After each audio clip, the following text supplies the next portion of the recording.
اے نبی صلی اللہ علیہ وآلہ وسلم، کیا ہم نے تمہاری خاطر تمہارا سینہ کھول نہیں دیا اور تم پر سے تمہارا وہ بوجھ بھی اتار دیا جس نے تمہاری کمر جھکا دی تھی، اور ہم نے تمہاری خاطر تمہارا ذکر بلند کیا۔ بس جو حکم تم کو اللہ کی طرف سے ملا ہے وہ لوگوں کو بے دھڑک سنا دو اور مشرکوں کا ذرا خیال نہ کرو۔ ہم تمہیں ان لوگوں کے شر سے بچانے کے لیے کافی ہیں جو تم سے ہنسی کرتے ہیں، جو اللہ کے ساتھ کوئی اور معبود قرار دیتے ہیں، سو ان قریب ان کو ان باتوں کا انجام معلوم ہو جائے گا۔ اور ہم جانتے ہیں کہ ان کی باتوں سے تمہارا دل تنگ ہوتا ہے، تو تم اپنے پروردگار کی تسبیح کہتے اور اس کی خوبیاں بیان کرتے رہو اور سجدہ کرنے والوں میں سے ہو جاؤ۔ اور ان میں بعض ایسے ہیں جو پیغمبر کو ایذا دیتے ہیں اور کہتے ہیں کہ یہ شخص نرا کان ہے۔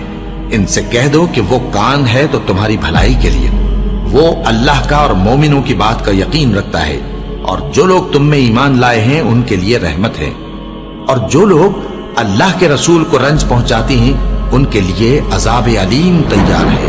جو لوگ اللہ اور اس کے رسول صلی اللہ علیہ وآلہ وسلم کی مخالفت کرتے ہیں وہ نہایت ذلیل ہوں گے۔